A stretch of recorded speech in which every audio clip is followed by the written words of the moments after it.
Hi guys, welcome back to my video. मेरा नाम है ऋषभ गोयल और अभी तक हम डीए पढ़ रहे थे जिसमें लास्ट टॉपिक हमने पढ़ा था string matching using finite automata. अगर आपने उसकी वीडियो नहीं देखी है तो मैं उसका लिंक ऊपर आई बटन में दे दूंगा, आप वहाँ से जाके उसको देख सकते हैं। और बाकी वीडियोस जो पिछली आपकी मिस हो चुकी है उन सब की वीडियोस का लिंक मैंने नीचे डिस्क्रिप्शन में दे रखा है, आप वहाँ से भी उनको चेकआउट कर सकते हैं। अब हम स्टार्ट करते हैं हमारे नेक्स्ट टॉपिक के साथ, वो है निथ मॉरिस प्रैट एल्गोरिथम। अब ये एल्गोरिथम भी एक स्ट्रिंग मैचिंग एल्गोरिथम है। ये लास्ट एल्गोरिथम है हमारे सिलेबस में। हमें क्वेश्चन में गिवन होगा कि हमें किस एल्गोरिथम के थ्रू जो मैचिंग है वो परफॉर्म करनी है। अब हम स्टार्ट करते हैं निथ मॉरिस प्रैट एल्गोरिथम से।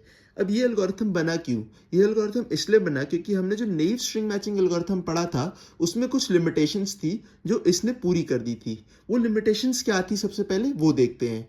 वैसे मेन लिमिटेशन ये है कि जो उसमें टाइम कॉम्प्लेक्सिटी थी, या फिर उसमें कहते थे कि जो टाइम यूज हो रहा है उस क्वेश्चन को सॉल्व करने के लिए वो ज़्यादा था, और निथ मॉरिस प्रैट ने उस टाइम को ही रिड्यूस करा था। सबसे पहले हम देखते हैं कि नेव स्ट्रिंग एल्गोरिथम हमने कैसे यूज करा है किसी एक एग्जाम्पल पे, और किस तरीके से निथ मॉरिस प्रैट एल्गोरिथम उसी को इजी वे में सॉल्व करता है। पहले निथ मॉरिस प्रैट एल्गोरिथम की हम डेफिनेशन देख लेते हैं।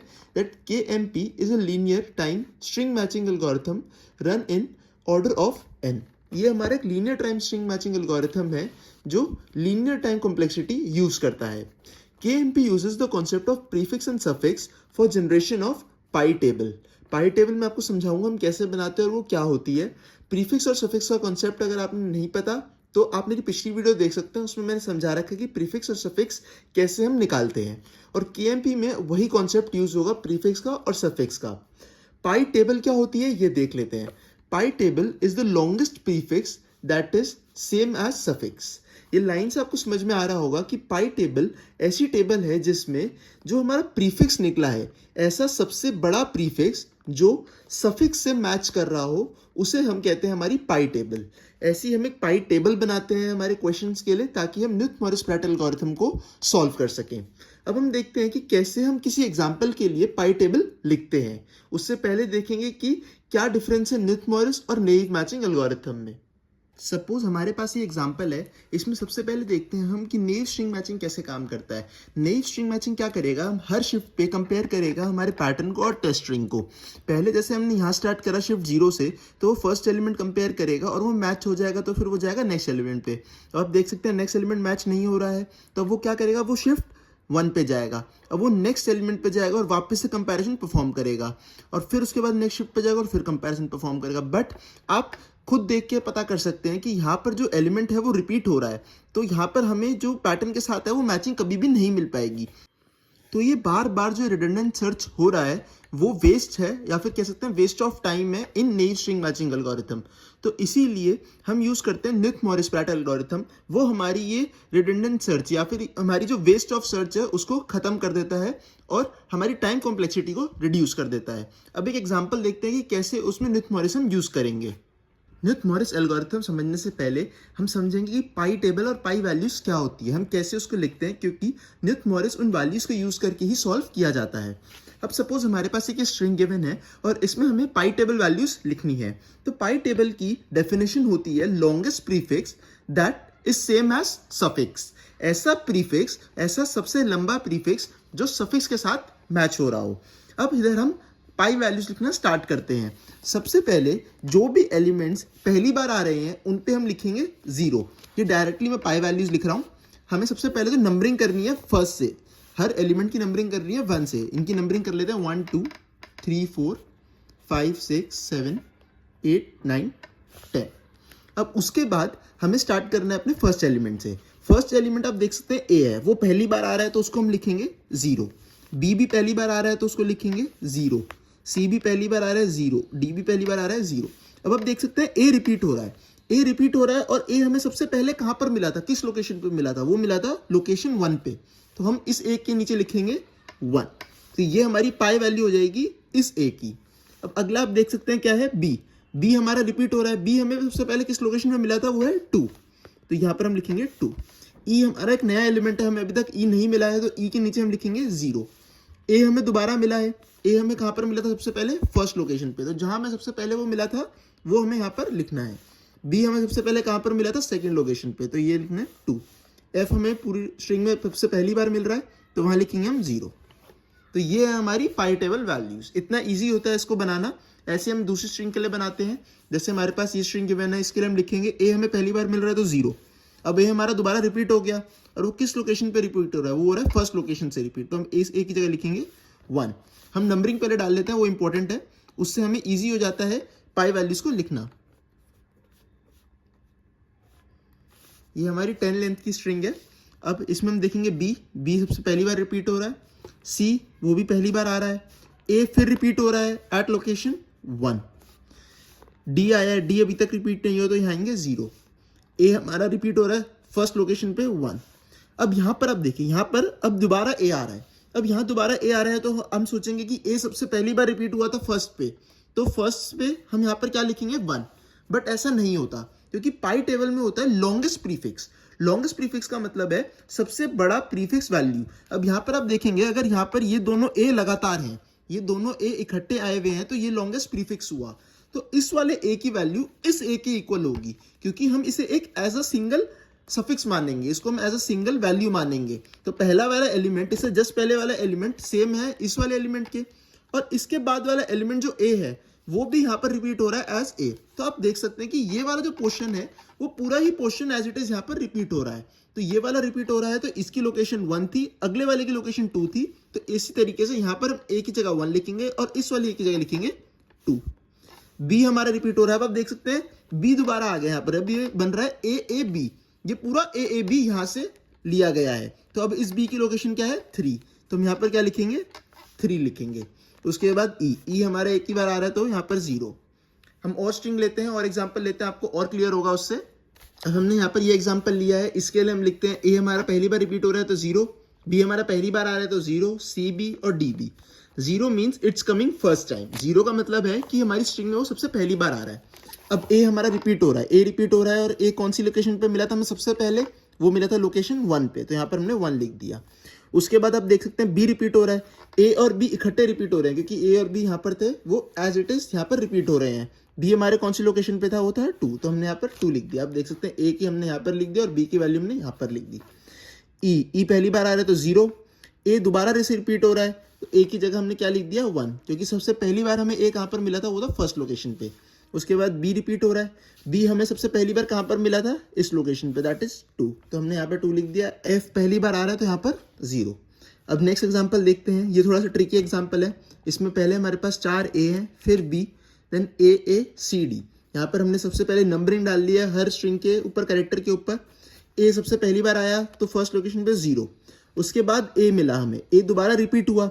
अब ए दोबारा रिपीट हुआ तो सबसे पहले हमें कहाँ पर मिला था, वो मिला था हमें फर्स्ट लोकेशन पे, तो हमने इस ए की जगह लिख दिया है 1। अब दोबारा से ए मिला तो आप यहाँ देख सकते हैं कि यहाँ पर अगर हम स्ट्रिंग स्टार्टिंग से स्टार्ट करें तो पहले हमें ए मिला, फिर दोबारा से ए मिला। इसका मतलब जो हमें इस लोकेशन पे ए मिला है वो यही वाला ए है, मतलब ये वाला स्ट्रिंग ही यहाँ पर एज इट इज रिपीट हो रहा है।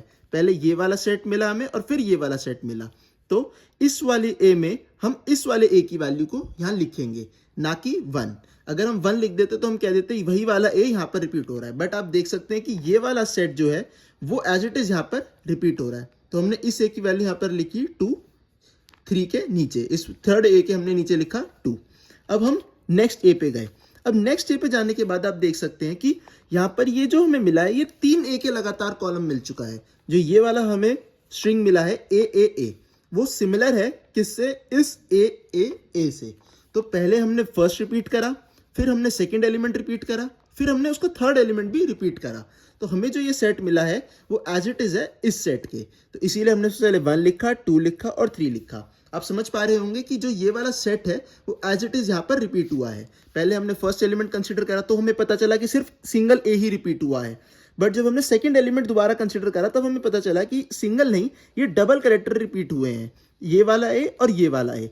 फिर जब हमने थर्ड कैरेक्टर लिया तो हमें ट्रिपल ए मिला, तो हमें समझ में आया कि ये सिंगल ए नहीं, ये ट्रिपल ए रिपीट हुए हैं। तो इसीलिए हमने यहाँ पर पहले सिंगल की वैल्यू लिखी, फिर सेकंड ए की वैल्यू लिखी और फिर थर्ड ए की वैल्यू लिखी।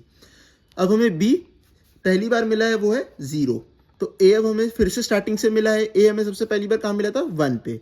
अब हमें दूसरा ए मिला है, 2 लगातार ए मिल गए, तो ए हमें सबसे पहले कहाँ पर मिला था, यहाँ पर, और फिर दूसरा ए उसके साथ में मिला था, तो इसका मतलब ये वाला सेट यहाँ पर रिपीट हो रहा है। तो पहला ए था 1, दूसरा ए था 2, सी और डी पहली बार आ रहे हैं तो ये 0। ये थोड़ा ट्रिकी कॉन्सेप्ट है और थोड़ा ट्रिकी एग्जाम्पल भी है पिछले एग्जाम्पल्स के अकॉर्डिंग।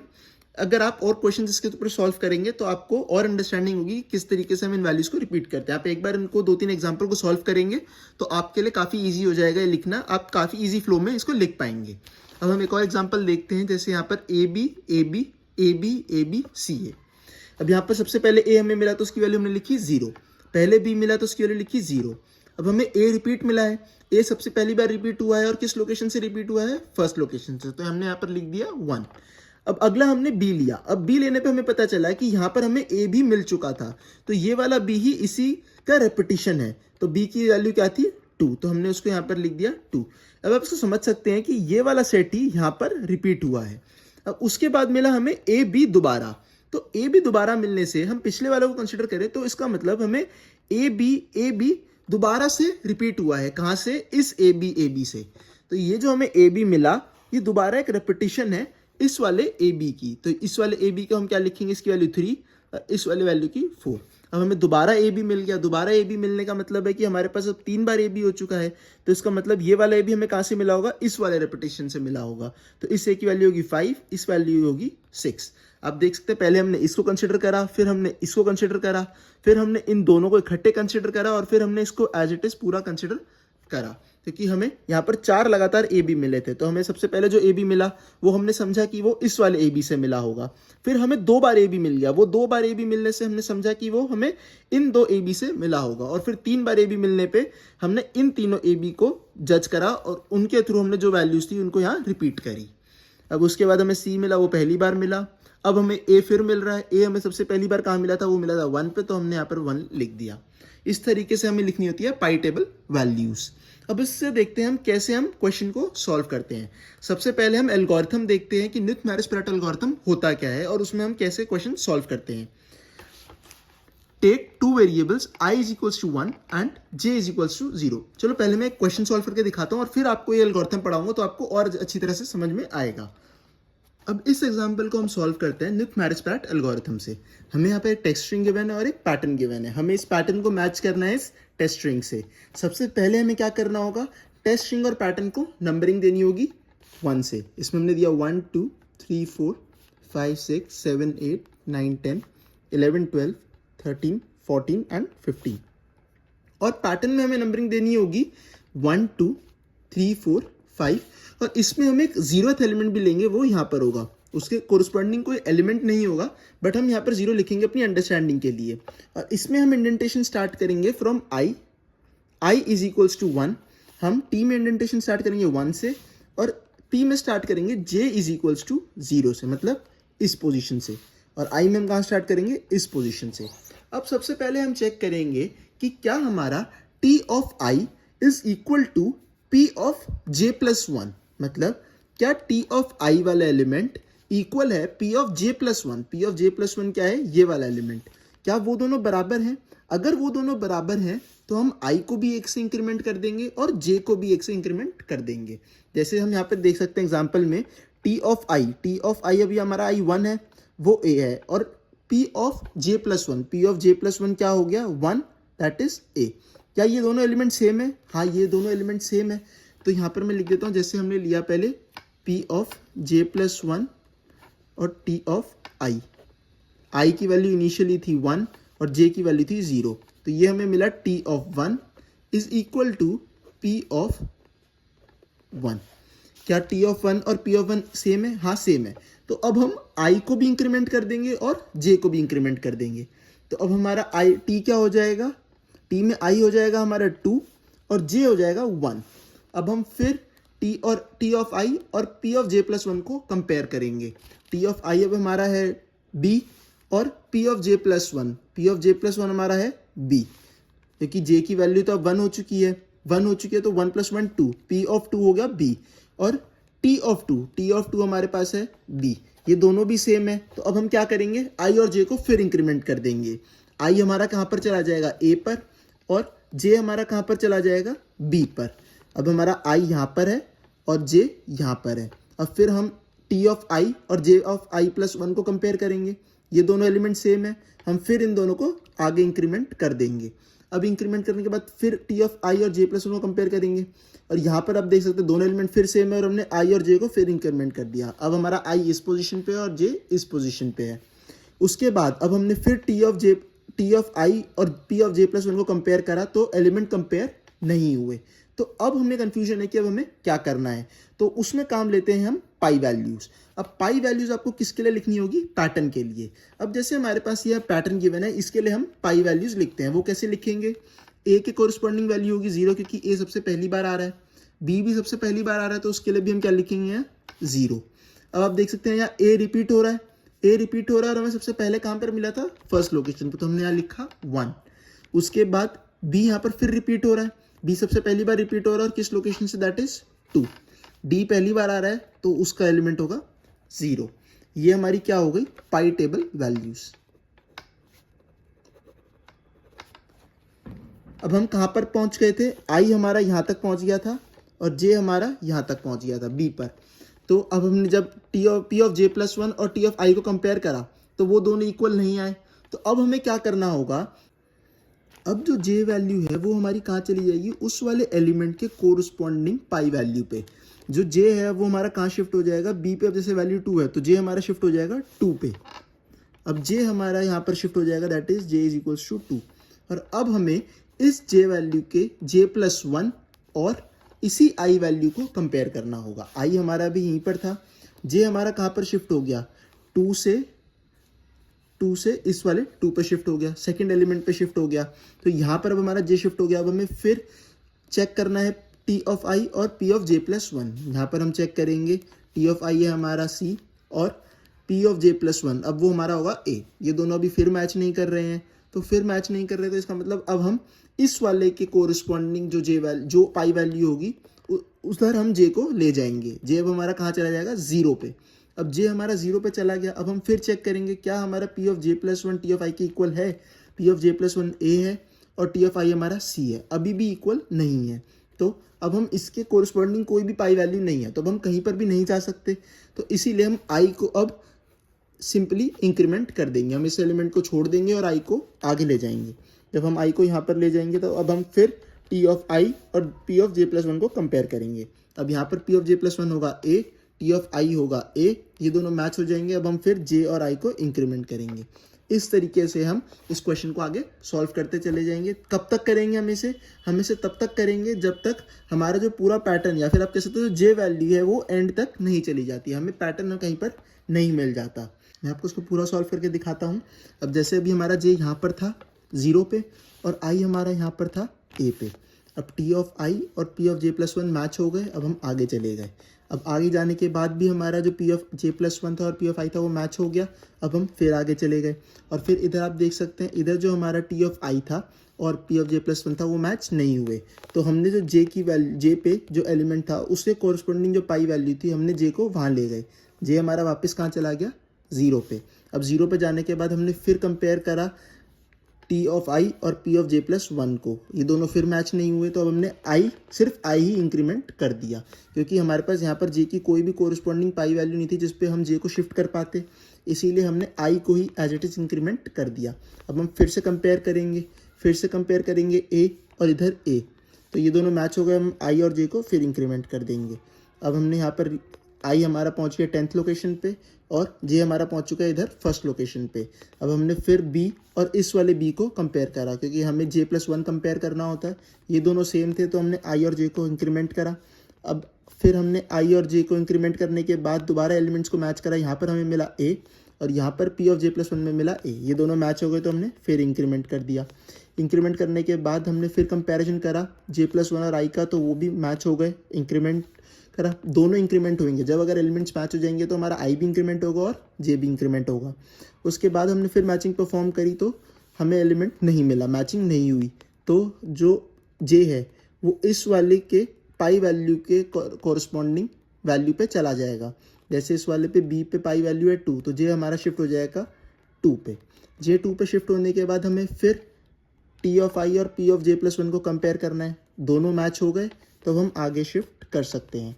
अब हम आगे शिफ्ट करने के बाद P of J T of I और P of J plus one को कंपेयर करेंगे, दोनों मैच हो गए, हमने फिर आगे शिफ्ट करा। अब आप देख सकते हैं यहाँ पर डी है और यहाँ पर भी डी है, ये दोनों मैच हो गए तो हमने फिर आगे शिफ्ट करा। अब हमारे जो जे वैल्यू है वो कहाँ पर चला गया, एंड पे चला गया, और आई हमारा कहाँ पर चला गया होगा, एक और आगे लोकेशन पे चला गया होगा, दैट इज 16 पे।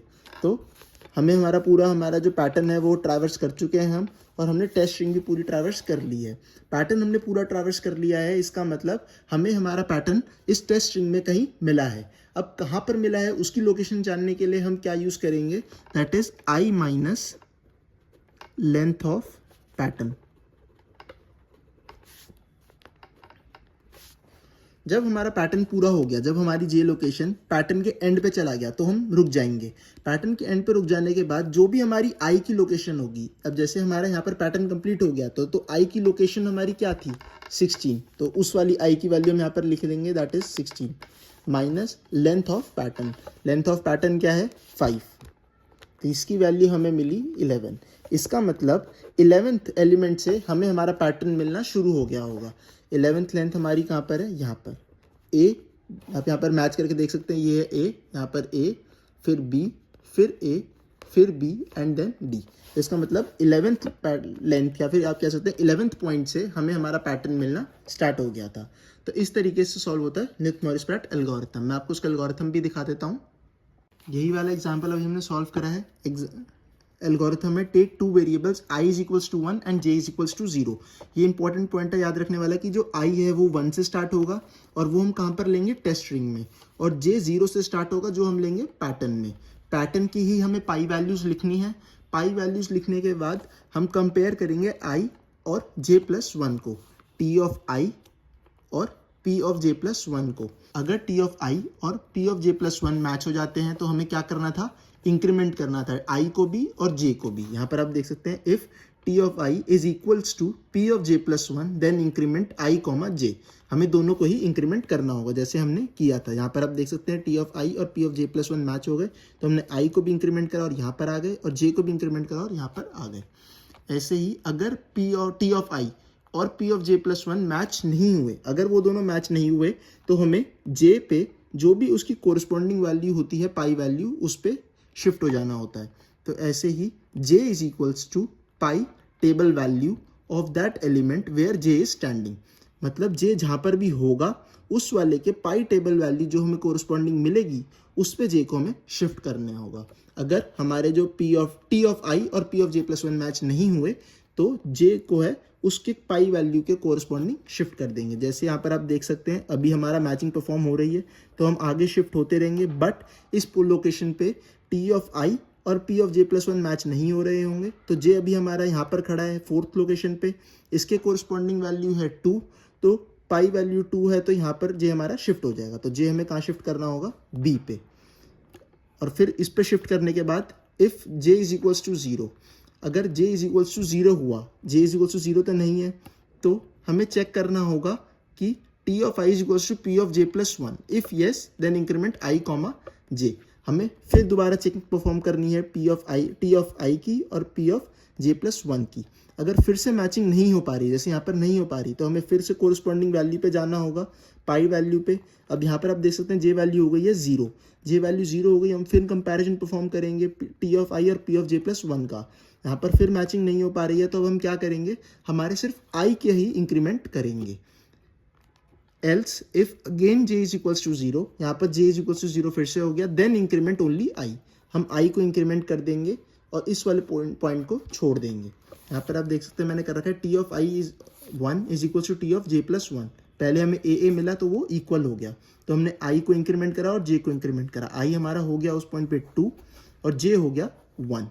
उसके बाद हमने फिर कंपैरिजन परफॉर्म करा t of i comma p of j plus 1।